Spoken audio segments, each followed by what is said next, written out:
love and loneliness will actually go together. Hmm? You see, love is forever a movement.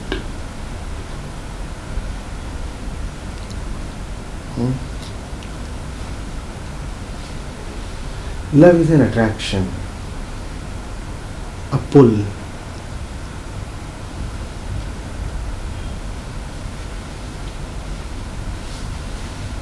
We all feel that irresistible urge, and it is so quick and spontaneous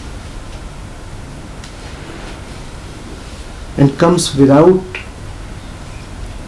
preparation, planning or warning,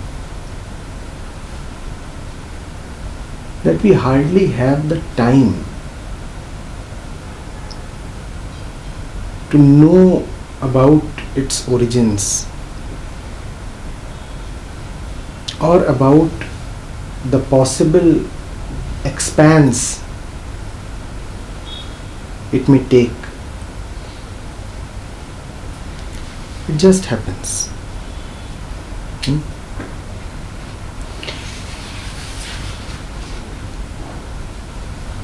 You would say that often you know the source of the attraction. Often it is not so mystical.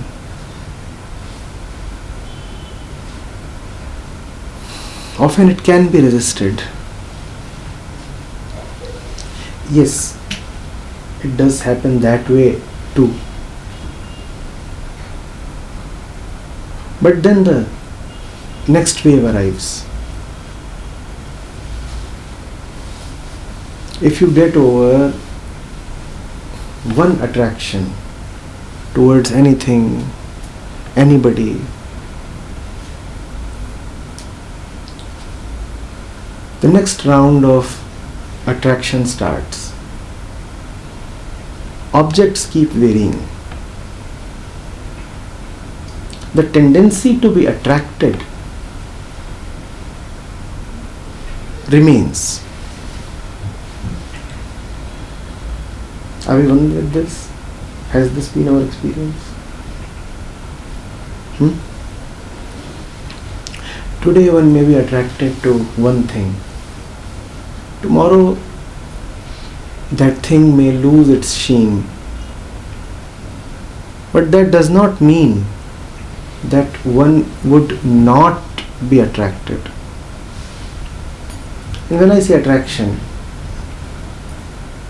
I just mean the tendency of the mind to be drawn towards something. That something could be an object, a material object, a thought, a person, a place, an idea, concept, money, religion, man, woman, house, property, enlightenment, anything. The tendency to be attracted remains. The mind wants to reach somewhere, right? The mind very well knows that it is not all right as it is. A feeling of being lost remains. A feeling of being stranded, even abandoned, remains. One does not feel quite at home. And if one does, one often discovers that the feeling is fleeting.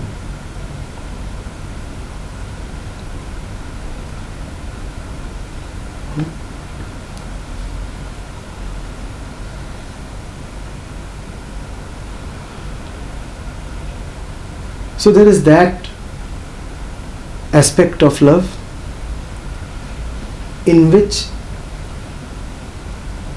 there is clearly an object that you love.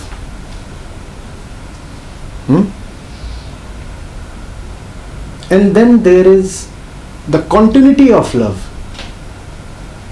the stream of love in which objects keep coming and going, in which persons keep coming and going, thoughts keep coming and going, moods keep coming and going, but the attraction remains. Today you are attracted to the left, tomorrow you may be attracted to the right. Left has changed to right, but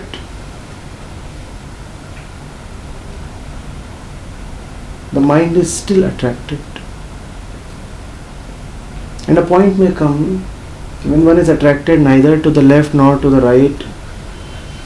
One feels like going up or down, or just keep standing. But still an attraction towards something has remained. Now one is attracted towards just standing still.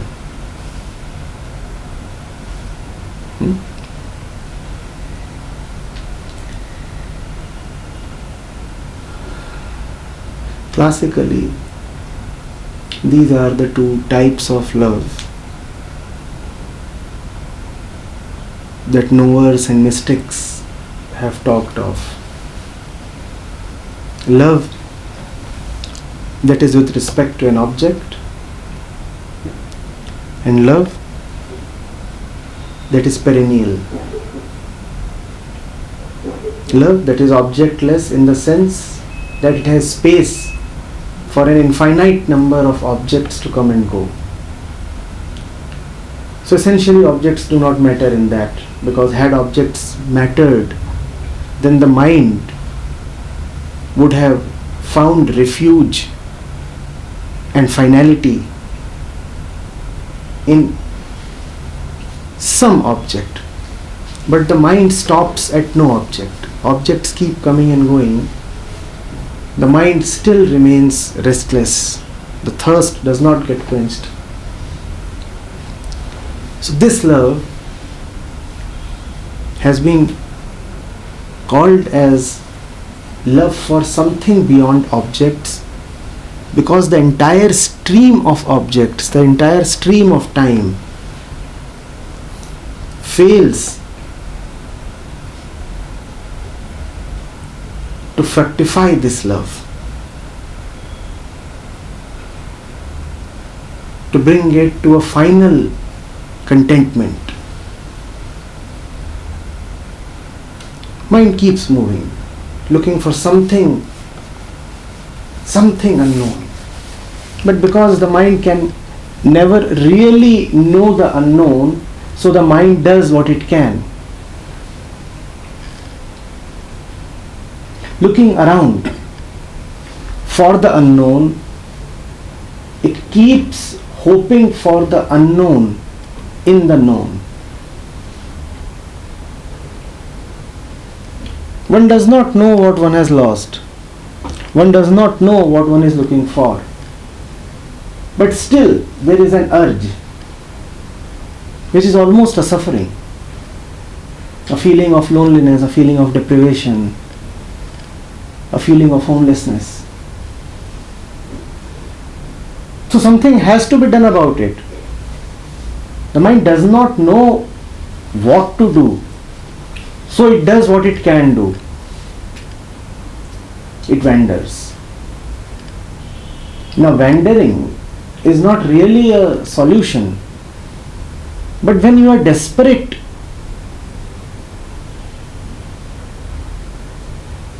for something, then you do all that is within your powers, even if what you do is surely going to prove ineffective.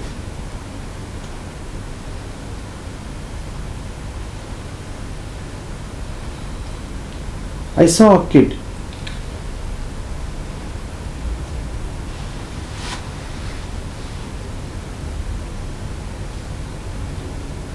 He was walking,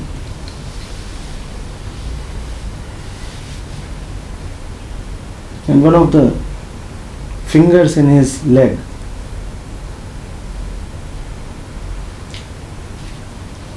they hit a stone.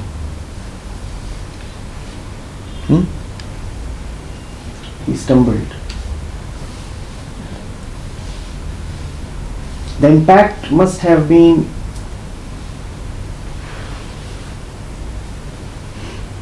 deep.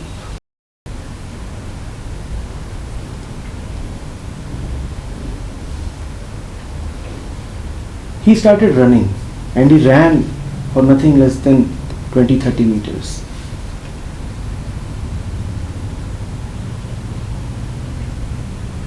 Limping, he started running. Now obviously running is no cure for pain. Have you watched this happen? You get hit and you start moving fast.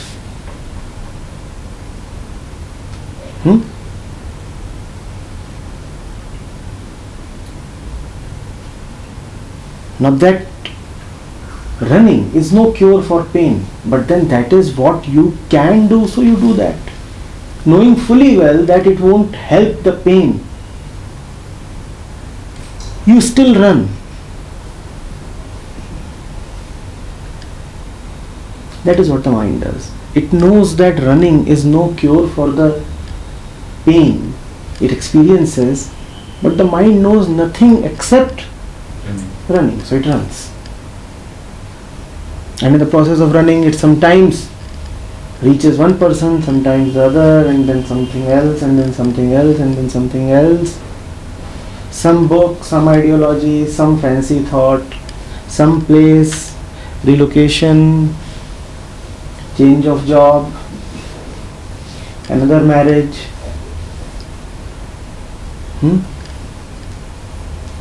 Detachment. The mind runs because there is pain.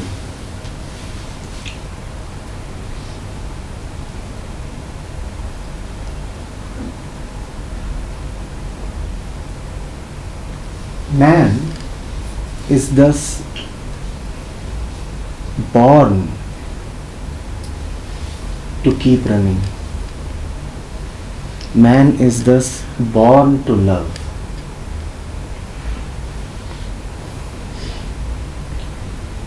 There is nobody who is not a lover.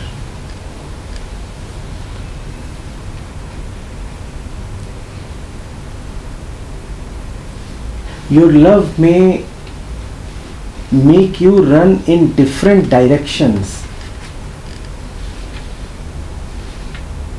but that does not make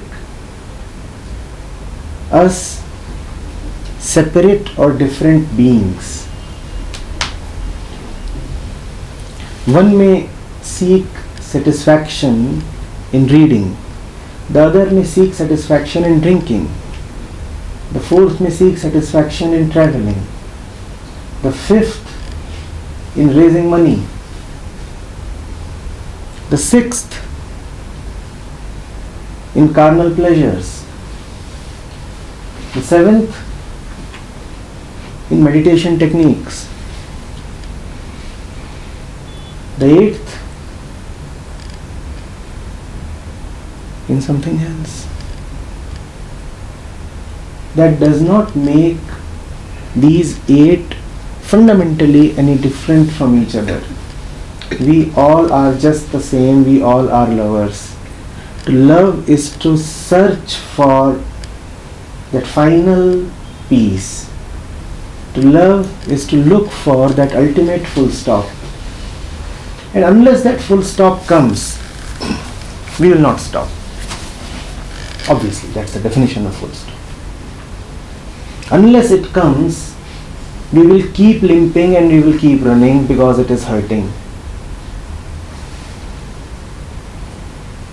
It is hurting quite bad.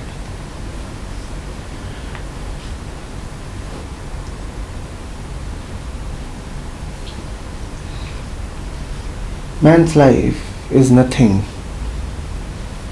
but this movement from place to place, from person to person. If you look at the smaller picture, you will feel that one is caring for his family. You may feel that one is studying to gain a degree. You may feel that one is a responsible employee. You may feel that one is an aspiring sportsman. You may feel that one is a good writer or painter or artist or doctor or architect or engineer. You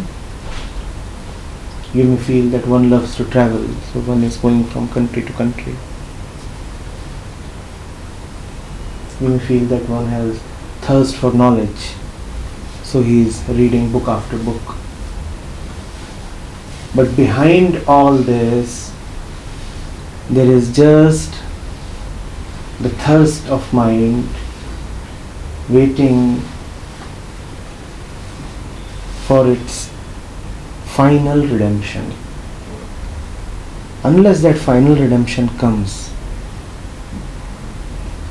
you can keep traveling to all the countries of the world, visit all cities and villages, large and small, have relationships with all men and women and animals and places, cultivate all kinds of fancies that you can, but you will not stop. No man will be the last, no woman will be the last. No ideology will be permanent. No state will last.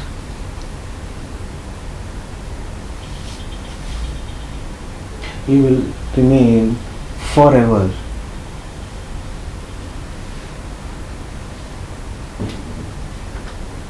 A searcher, an anchorless wanderer.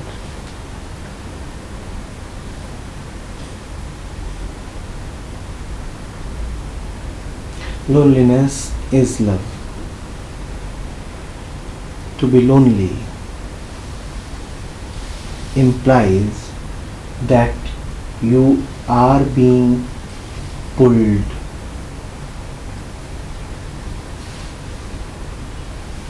To be lonely implies that loneliness hurts, and if it hurts,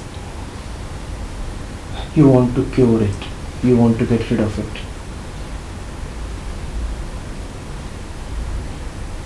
This want to get rid of loneliness itself is love.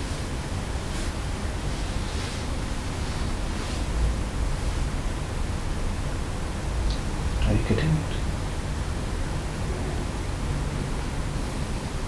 However, there is a catch. The catch is that when one is lonely, then one may get so intimidated by one's loneliness that one may not dare to come close to it. That one may not dare to probe deeply into it and go to the roots of it. And if one doesn't go to the roots of his feeling of loneliness, he will feel that loneliness is a shallow phenomena which can be treated with superficial ointments. So one will say, I am feeling lonely, let me call up someone. And one will think that a little bit of electronic socialization will do the trick.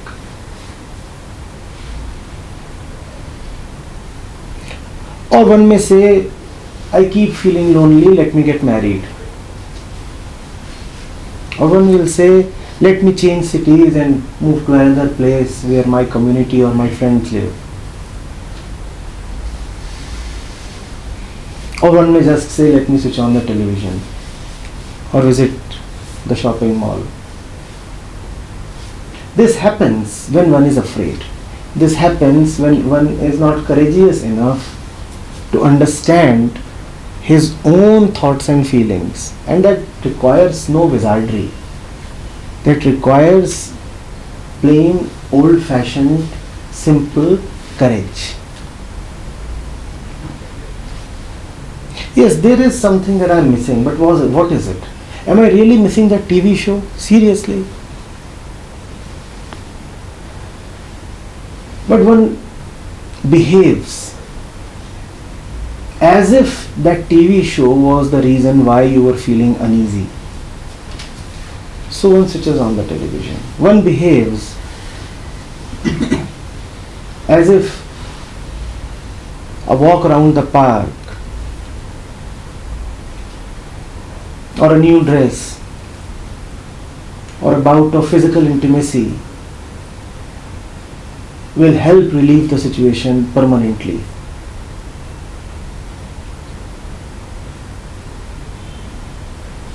Feeling a little queasy. Alright, let's have some sex. That will put you to sleep. But then the same cycle will be repeated the next day.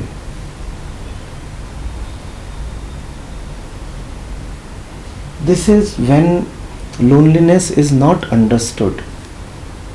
This is when mind is taken as something to be afraid of.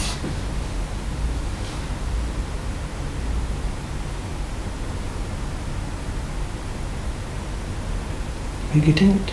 Then one tries shortcuts. Then one tries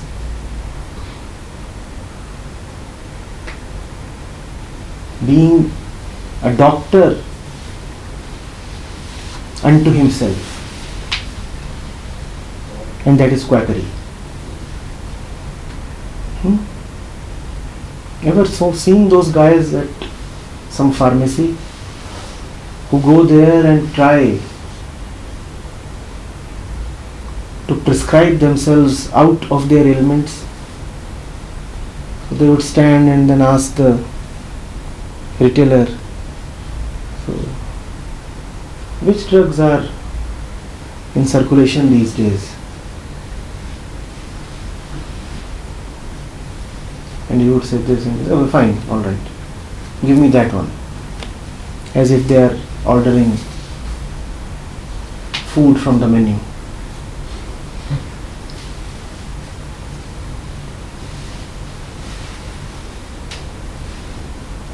And often patients are less scared of the disease and more scared of knowing about the disease.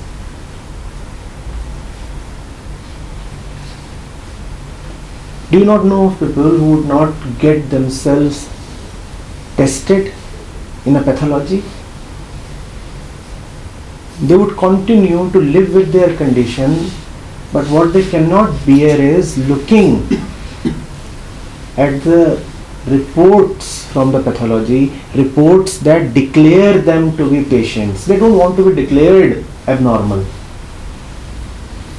They don't want their numbers to be highlighted in red. As long as it is not coming in front of me, as long as it is not coming in front of the conscious mind, I can at least pretend that I am alright. So let it not be certified in black and white or in red that I am a patient. After that, it will be not so easy to deceive myself. So let that report not arrive. This is how scared we are of our own condition. This is how scared we are of pathology reports and mirrors. A mirror is a report from the path lab. You look at yourself. Most of us are tremendously scared of mirrors.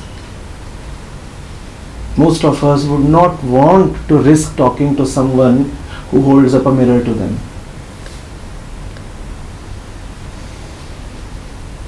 Most of us would rather look at photoshopped material.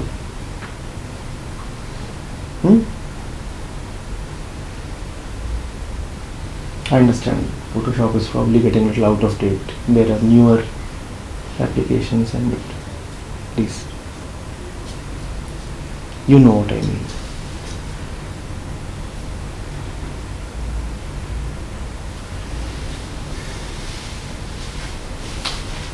But if you can go to the roots of your own loneliness, then you will not be duped into running after objects. Then you will not be tempted to give yourself superficial treatments.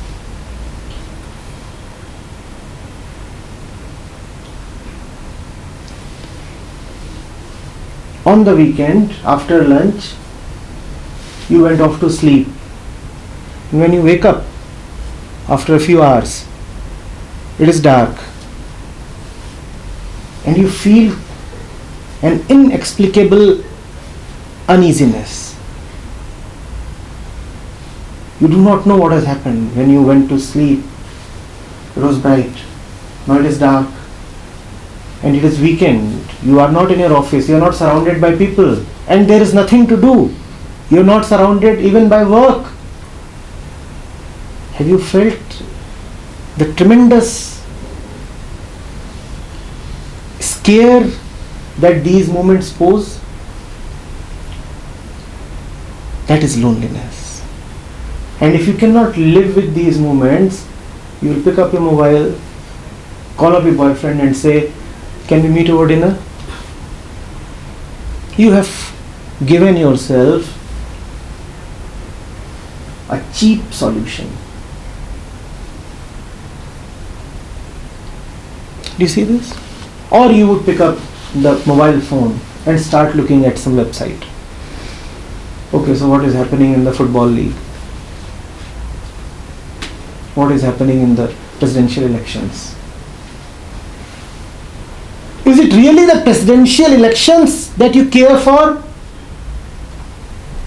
No, you are just deceiving yourself.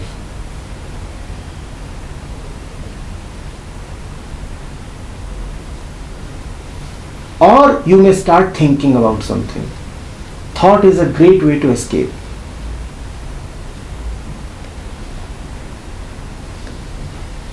Or you will go and make yourself a drink or a cup of tea. You'll give yourself something to do. Or if you are spiritually oriented, you will go and pick up some religious text, book of wisdom. But what we will not do is look squarely at what is happening. That we will not do, because that is dangerous. Dangerous to our ways of living, dangerous to our patterns.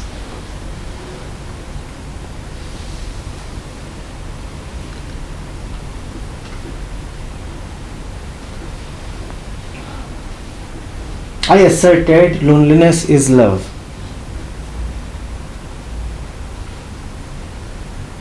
But that assertion is of no use unless loneliness is understood. Loneliness might be love, but it would remain a love unfulfilled unless loneliness is understood, unless one has the fearlessness and the faith to go into direct contact with the feeling of loneliness. Yes, I am feeling lonely. Yes, I am feeling lonely, and I won't run away from it.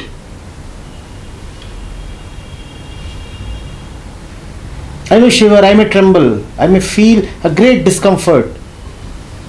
Yet it does not pay to escape this.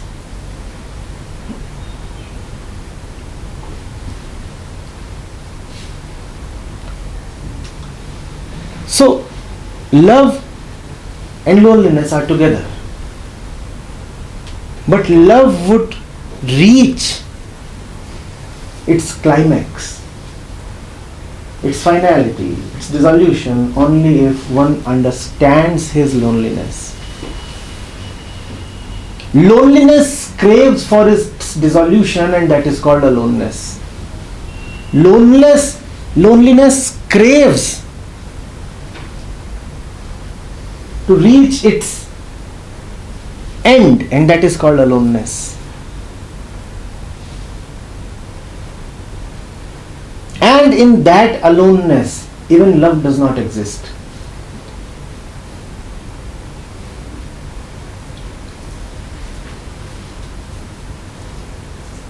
In that aloneness, there is no reaching, no arriving, no achieving, and hence nothing to get attracted to. Even love disappears, it's gone. Love requires that at least a minimum separation is there between you and that which you love. Love requires the existence of two, even if the two are deeply intimate. But two-ness must be there for love. In aloneness, that two-ness itself is gone. Now whom would you love? You are one with the beloved. Whom to love? Only the beloved remains. To whom does one offer his love now?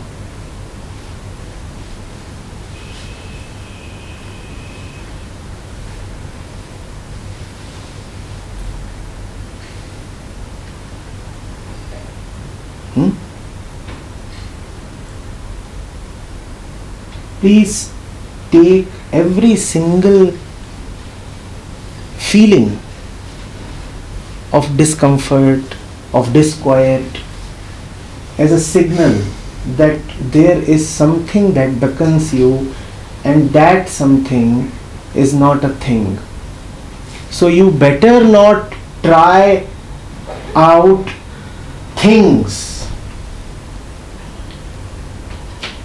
There is something that is calling you, but that which is calling you is not a thing. So do not deceive yourself with one thing or the other. Things will not suffice. Nothing that the mind can conceive of would suffice. Your next great idea would again fall flat. Your next big hope would again be dashed.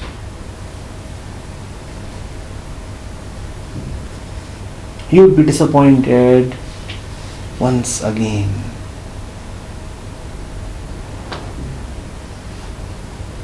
So don't place your hope in things.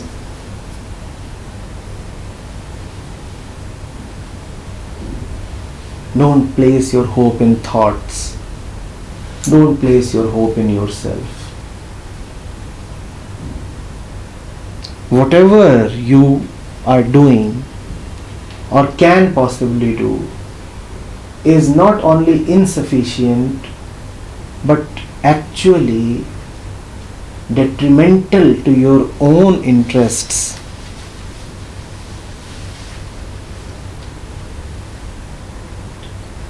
The more you live in the impression of finally reaching something that completes your destiny, the more you will keep away from your destiny.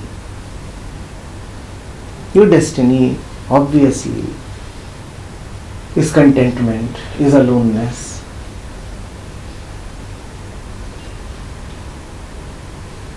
Is a realization that not only have you arrived, but actually there had been never any departure.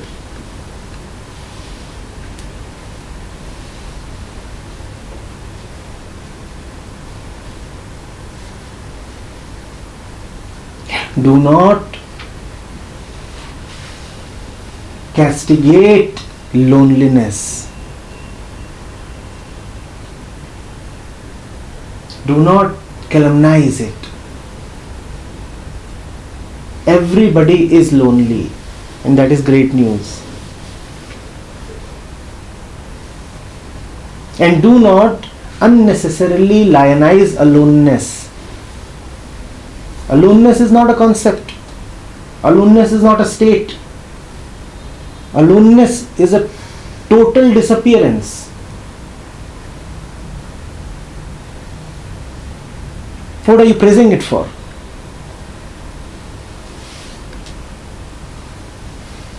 We are lonely beings. Let us be reconciled to that. Let us accept that.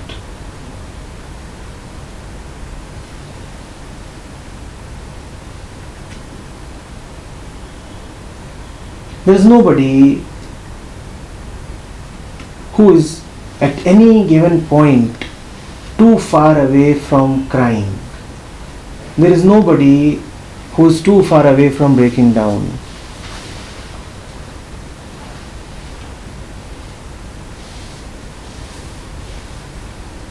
Oh, we have trained our tears to not to be disobedient. So they don't make unrequited appearances. We are social beings, you see.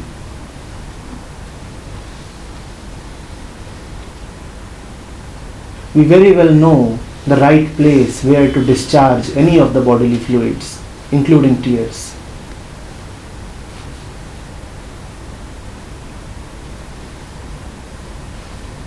One should not discharge in the open, even from the eyes.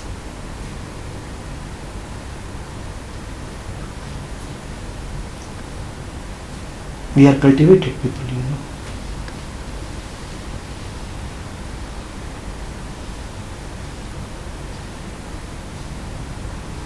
But look at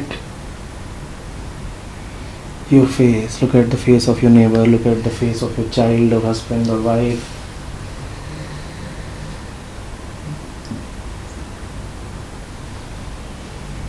And if you have not trained yourself to be totally insensitive, you will know what the entire misery of this world is about.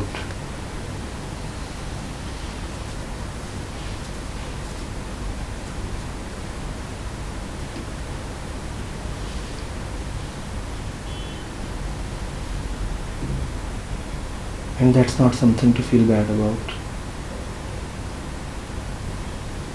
It only shows that we are not totally dead yet. It only shows that that which is calling us has not yet given up upon us. If that which calls us would give up upon us, you would not feel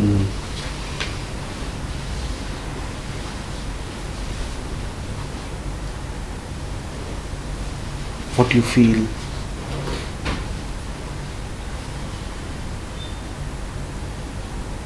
You would become accustomed to suffering. The very fact that we dislike suffering, that we suffer in suffering, is proof that something beyond suffering is constantly calling us.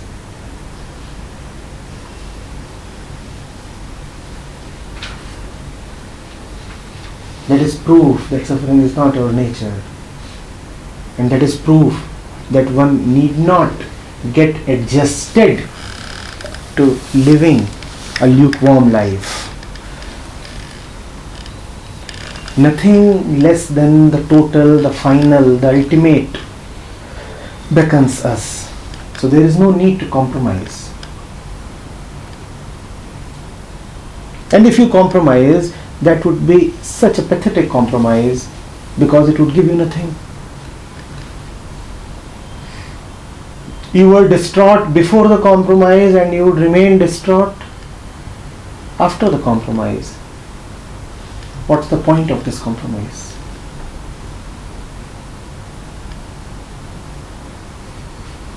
So don't compromise, keep moving. And when I say keep moving, I mean keep in touch with your loneliness. Those who suppress their loneliness become victims of suppression. Those who keep in touch with their loneliness come up with great creativity. Beautiful songs have risen out of human melancholy. People talk of songs written in joy. I say that all songs that have any truth in them have actually risen from the honest depth of man's suffering. One who has not suffered can never write a song. One who has not wept can never sing a song.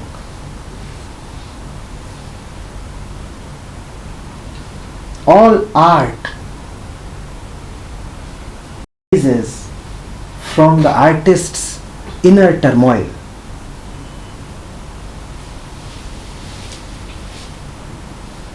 If you shelf that turmoil, if you lock it away, there would be no art in your life.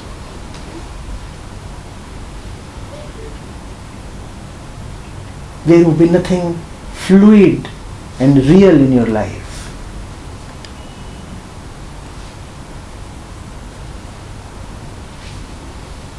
And one of the worst culprits in this dimension are the so-called spiritual people. They have been told that to suffer is weakness. They have been told that suffering is sin. So they wear a rotten mask of joyful appearance. You go to so many of these so-called spiritual places and you will find people walking around with smiles. Because they have been told that unless you are smiling,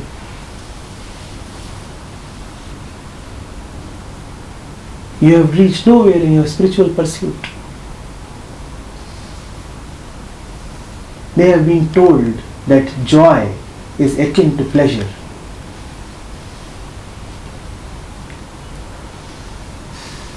Poor are they because they have no experience of the joy that lies in the total depths of despair.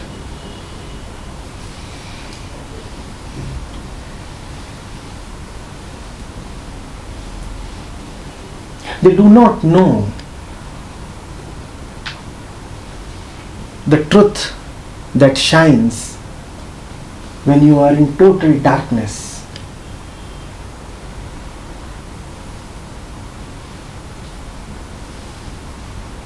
They do not know the realization that occurs when you have been beaten, bruised, cheated, deceived.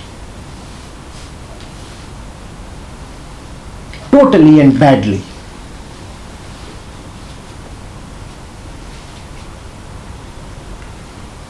They do not know the great fun that lies in tears.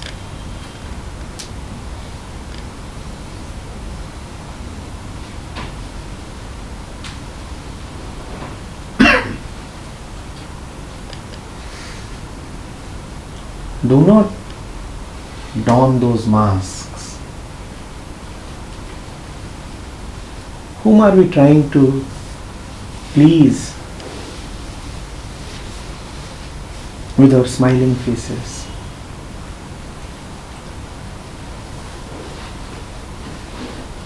Whom are we cheating?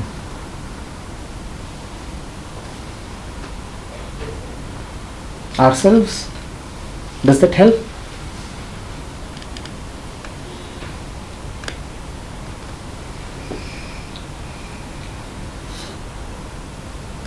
Honestly, directly, simply, without pretense, know where you stand. And wherever we stand at a point that is distant from the home. We all are lonely. We all are loving beings. Loneliness is not a blemish. Loneliness is not an insult.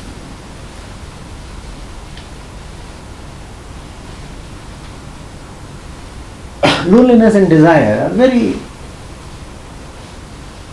close. To desire is not a humiliation.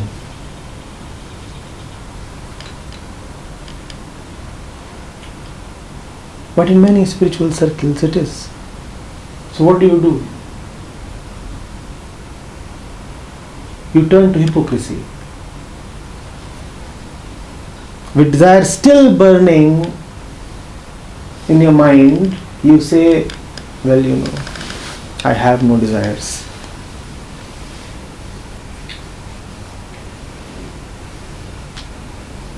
Or you seek backdoor entries to forbidden places to satisfy your desires. It should not be seen that I am still desirous. Because all that matters is whether or not you are being seen. But ultimately all propaganda is for others. All the masks are for others. Don't be so clever. In fooling others, you first of all fool yourself. In deceiving others, please see that first of all you deceive yourself. You may do something that nobody else is able to see. But kindly tell me, how would you do something that even you are not able to see?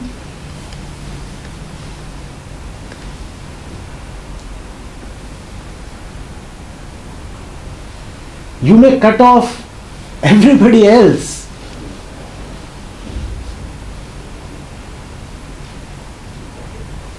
From knowing what you do and who you are.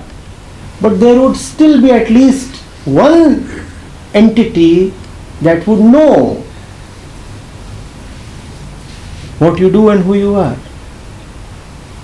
Which entity? Yourself.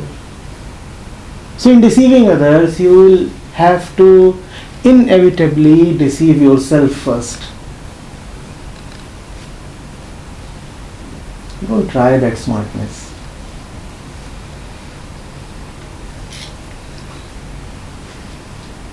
At least to yourself, honestly, simply confess. There may be no need to sing about it in the markets.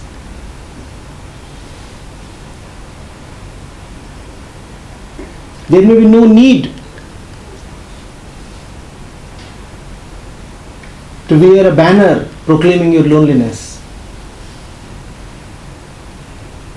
Huh? Or a car sticker, or a hat, or a t-shirt, huh? Or a Facebook status. I don't know whether they have that option. Feeling lonely, they have that option. That should have been a default option.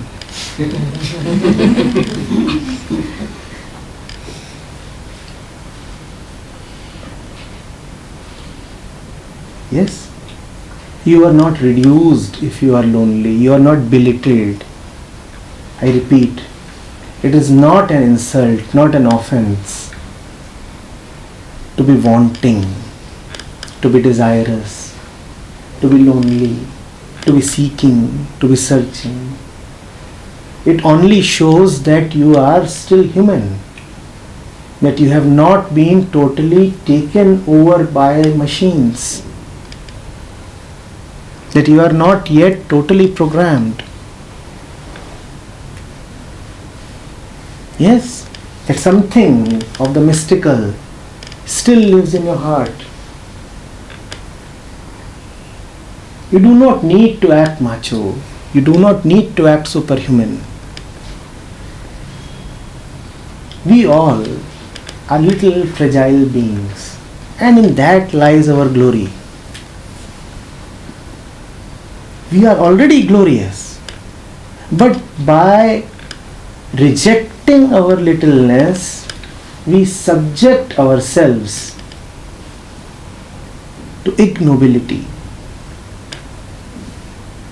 By rejecting ourselves, we act as if something is offensive about our very existence, as if to be is crime.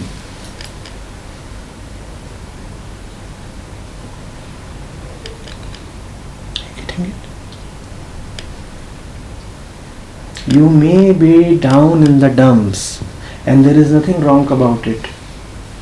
But to pretend that you are flying when you are actually being flayed, that is hypocrisy, and that would perpetuate your suffering.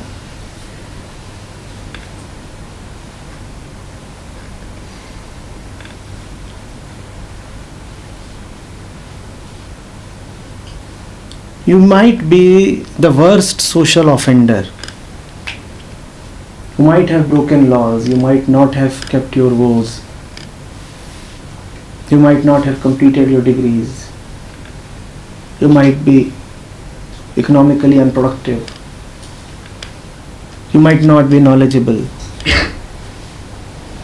you might not be a stalwart or expert in any field.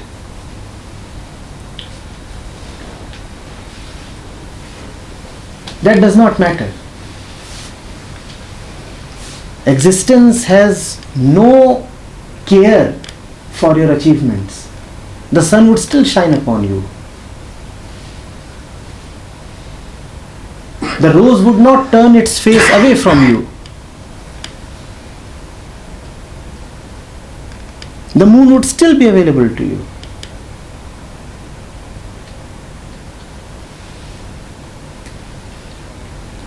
Existence is not anthropomorphic. It does not believe in man-made ways.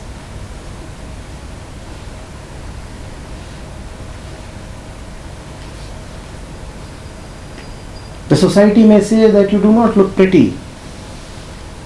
But if you go and look at your face in a pond, in a pool, in a lake,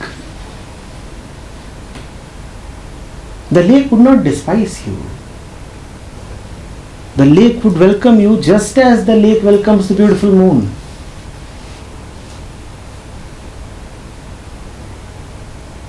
So it doesn't matter where you stand and what people think of you and what is your social standing. It doesn't matter even what you think of yourself.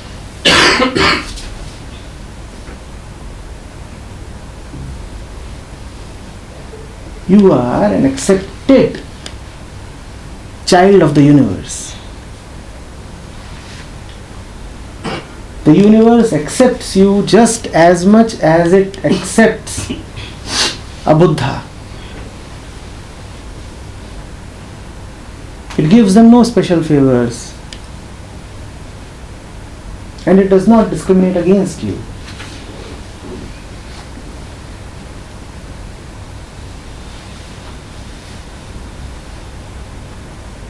Even in your worst hour, you may find that a butterfly comes and quietly sits upon your shoulder. The judge there is pronouncing you guilty of the most heinous offenses. And the butterfly is quietly sitting upon your shoulder, not at all bothered by what man-made laws are proclaiming you to be.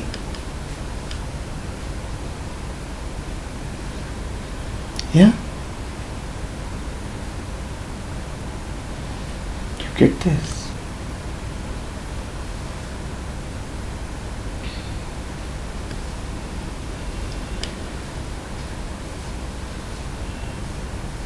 Equally, they might be crowning you the most beautiful woman in the universe, but that does not deter the crow from dropping a little bit of blessings on your forehead.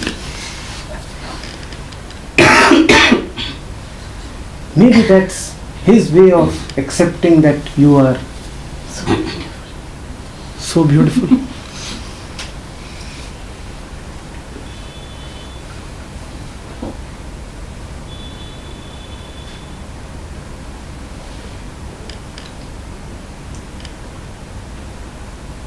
I'm repeating this. It's a very simple thing. Nothing complicated about it. There is nothing at all wrong about being whatever you are. Tall, short, good, bad, man, woman, qualified, unqualified, read, unread, achiever, non-achiever. Everything is just okay. It is not even okay.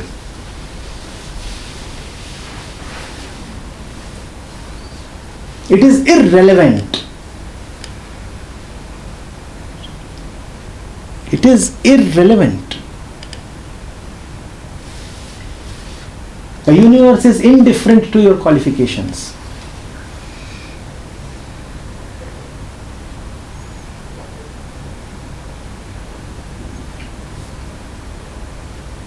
What is not okay is hiding, pretending, rejecting, suppressing. That is not okay.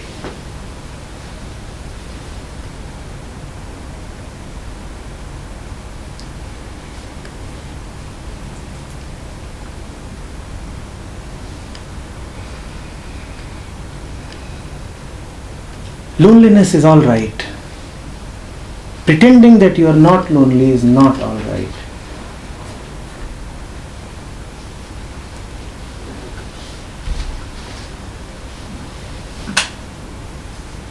Trying cheap substitutes for the real one is not all right.